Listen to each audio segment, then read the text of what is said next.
Stop praying. Start parenting. I recently saw a video online where someone was saying, "Oh, failed parenting, all of us are afraid, we're all not doing it well, all of us are struggling, and all of that." My name is Wendy Ologe, and I'm called Africa's number one parent coach. I'm the founder of the Intentional Parent Academy. No, remove Africa. I am effortlessly your number one parent coach. Now, when you saw this topic, stop praying, you're like, what does she mean? Why do I need to stop praying? Now, this is very provocative. I get it, being that we are also in a very religious system. The balance between faith and raising children is actually a lot. Truth is, I am a faith person, born again, child of God. All right. This is just saying that while prayer is essential, you must accompany it by intentional parenting practices. That's just it. There are deeper, exploration of this concept that we must always put in place. Now, you can pray, and when you're done praying, and yet your children will still go astray. I can give you examples. There were men of God in the Bible whose children couldn't actually produce. We had Eli. Eli, where in fact his children made a total mess of his calling. We had David. David was a beloved of God. The Bible said that when God was actually talking to Abraham, he said, I know that Abraham will instruct his children. The place of instruction is a place of a human being to their children. It's not a place of God to the children. If God were to parent children, trust me, God would have parented his only son, Jesus Christ. But yet, he gave him earthly parents because he wanted to show us an example. The Bible says, looking unto Jesus, the author and finisher of our faith. When we look unto Jesus, we're going to be able to also see the examples that have been set. Jesus needed earthly parent. It's God's job to protect, not to parent. God doesn't parent children for you. That's why you see the very big men of God, and you're seeing all of them, around there, and you're seeing their children having issues, not because they do not love God or they didn't pray enough. It's just simple. They just didn't think about their parenting. They didn't put intentional work. Faith, like they say, without work is dead. Now, prayer is vital, but parenting requires action. It's not just to pray and keep quiet. Faith must be demonstrated through deliberate step to guide, to discipline, and to nurture children. That's what faith, that's how you actually, exercise faith. James chapter 2, verse 17 says, faith by itself, if it does not have works, is dead. So, yes, while you're having faith, but you do not have the work, what is the work?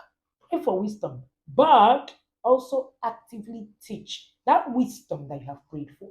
Model that behavior. Make necessary sacrifices to actually steer your children in the right direction. This is one key factor that you would need on your parenting. Is there a role of prayer in parenting? Oh, yes. But the thing is, prayer aligns your actions with God's will and provides you with strength. But if it doesn't replace your responsibility to lead and to instruct and to correct and to model and to teach. No, it doesn't. So if you pray and you don't lead intentionally, you don't instruct intentionally, you don't discipline intentionally, you don't help your children to become, you don't instill value, trust me, it will fail. Now, you can use prayer as a daily connection to seek guidance in your decisions. Seeing this video could actually be the answer to that, your prayer. So there has to be a place of you doing. And one of the things that helps you, in prayer is that it helps you patience in challenges, grace to lead by example. It doesn't mean that these things are not going to happen. They will happen. The question will be, when they happen, what next? So in my book, The Parenting Advantage, you should get that book on our Amazon store or look into the description of the video. You see details on how to reach out to any of our distributors anywhere in the world. Or you can, if your distributor is not in your location, all you need to do is to go get it on Amazon. All right. Or you can get eCopies on our seller store, or you can reach out to us. All right. Our office is in Abuja, Nigeria. One of the things that I have seen when it comes to parenting is that it's either an advantage or a disadvantage to your child. There are things you will do that will get you to become a disadvantage instead of an advantage. I usually say that you're a product of who raised, how you were raised, where you were raised, and what the person who raised you know. The question will be, who are you? Who raised you is a huge determining factor to who you eventually become. Number three, parenting is an intentional work. You teach through actions. Children learn by observation. When you model integrity, discipline, love, responsibility in your daily life, your children are watching, they are looking at you, and they are able to actually carry on. It's not enough to pray for your children. It's not enough to pray for them to be protected. You need to teach them decision making. You need to teach them accountability. You need to teach them critical thinking. This is actually very key. Be involved. I see a lot of people say, "Oh, I'm praying for my children." Praying for your children is like saying, "I'm feeding my children." Does anybody come and say, "What have you done?" And the person says, "Oh, I've been feeding my children." It's a core responsibility for you. So it's not something that you should brag about, in quotes, right? It is your responsibility. So be involved. Stay engaged in their education. Stay engaged in the skills that they need to build. Stay engaged in their emotional health. A lot of us actually lost connectivity with our parents. Not that they didn't do the work, they did, but they were not there. They prayed, but they were not there. Number four, parenting is partnership with God. Anytime that you ask me to define parenting, I say that parenting is co-creation with God. It means that you have a responsibility to do. What God cannot do does not exist, I agree. But what God will not do exists. There are things that God is not going to do for you. Example is taking your bath for you. And another example is parenting for you. Parenting is about stewarding the life that is instructed to you. While prayer brings divine support, you are a vessel through which these values, these disciplines, this wisdom is important, is imparted. Now, the problem will be, have we even recreated ourselves to become that person who will be able to deliver? And I share a story with you from the Bible, the story of Samson, Manoah, the father of Samson. Manoah actually got a blueprint on whom Samson should become.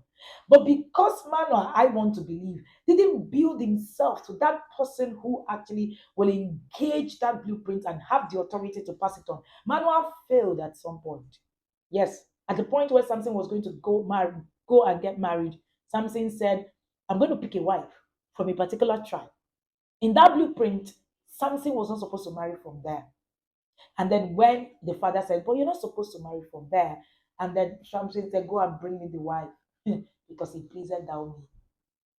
Because Manoah did not actually groom himself, did not put himself in a place of position of authority. Samson grew, and then of course Samson became, in quotes, the Alpha and Omega, and Samson was calling the shot.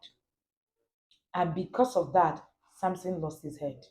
Someone who had a prophecy on his head that he's supposed to run through in life, and yet he lost his head. Why? Because a parent did not insist that the blueprint actually be put in place. So that's what parenting is, co-creation with God. You are a vessel. You're a vessel through which wisdom is imparted. The question will be, are you gaining the wisdom so that you can impart wisdom? You cannot give what you don't have. That's why the Bible says that the journey of the foolish man wearieth every single one of them, because they could not, go to the city. Right? They didn't know the way to the city. So it is important for you to understand that wisdom is a prerequisite to parenting the child in the 21st century. How do you get wisdom? You get it by learning. Bible says that I will go and get my knowledge from afar. It was, in the story of the 10 virgins where they were being taught, and the wise virgins who already had their oil. And when they came to beg them, he said, "Go and buy." You don't beg for wisdom. You go and buy. You go and buy. Hmm. The Bible says, "Buy the truth and sell it not." You need to buy. And that's why we run the Intentional Parent Academy. We actually run it to be able to equip you with the kind of wisdom and knowledge you need to be able to run your parenting. Anything not learned cannot profit you. Trust me, you need to learn it so that you can actually bring out the value out of it to be able to stay on it. Proverbs 22:6 says, train up a child in the way he should go. And when he's old, he will not depart from it. Training requires intentionality beyond just spiritual intersections. Now, because they say train up a child the way he should go, a trainer needs to be trained. Are you trained to train? Number five, stop hoping, start acting. You need to break the pattern of passive parenting. If you pray for your child's success but fail to teach them study habits, responsibility, perseverance, your prayer lacks the alignment with action. That's the truth. It doesn't matter how it is that you see it. So if your prayer is, oh God, help my child, and you've not been able to help your child build those skills, your child will fail, even though you've prayed. So your prayer must, align. You must bring it in alignment with the skills. There has to be active discipline. Love and discipline go hand in hand. Because love, is Hebrews 12:11 that reminds us that discipline produces righteousness. And I'm not talking about discipline of just being everywhere, discipline of understanding what discipline means. Parenting beyond prayer. Create a parenting plan. Include your spiritual plan, your emotional plan, your practical growth strategies. In my book, The Parenting Launch Plan, I actually shared how it is that you can actually put all of this in a plan. Look at the book. You can see the book right on my screen. You need a copy of this book if you want to intentionally parent anyone. And you can now begin to chronicle from the back. At 26, who do I want to see? And if I'm seeing this person at 26, what else do I need to do? And then you need to lead by example. Become that parent that you actually wished that you had. Be the parent you want your child to emulate. So when people tell me that, oh, my children are my legacy, I say, no, you are your own legacy. Your children should be able to look up to you to actually be able to become. Communicate daily, connect. Prayer is dialogue with God. Parenting is dialogue with your child. Prayer is dialogue with God. Parenting is dialogue with your child. Don't forget it. So, dialogue with your child. This is very key. Correct and encourage. Balance correction with affirmation to build character and confidence. So, stop judging and criticizing. Criticize, intentionally to be able to actually get your children on the run. Stop praying, start parenting is not a call to stop praying. It's just a reminder that effective parenting is a blend of spiritual reliance, practical involvement, and it calls you to rise, to act, and to lead your child intentionally. This is where I invite you to be at the next cohort of the Inner Circle program. The Inner Circle program is our 1 year accountability, community driven system where parents learn for 365 days every day about parenting. You have master classes, 52 of them, you read books, you are able to actually get all of the things you need to solve your parenting problems. While you pray, you need to look for the knowledge so that your journey will not weary you. Remember, parenting is about you. And I wrote that in my book, Connect to Correct. Do not forget, you can get all my books on Amazon, or you can also get copies from our distributors. All the links you need will be in the description. You should also register for the Inner Circle program of the Intentional Parent Academy. Registration ends tomorrow.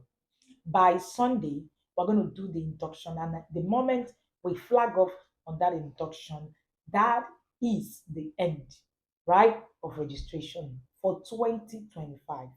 The next registration will be 2025, 1st December again. So we do registrations and onboarding only once every year. I look forward to actually helping you in your parenting journey. It will be an honor to have you, be on this journey with me. I want to help you see that parenting intentionally is actually one of the best things that can happen to you, even as a person, because when you are parenting intentionally, you are growing. I usually say that if your parenting is not changing you, there is something wrong with that parenting. Is your parenting changing you? My name is Wendy Ologe. and I am the founder of the Intentional Parent Academy. See you again next Friday. Don't forget to subscribe to this channel and share this video with your family and friends.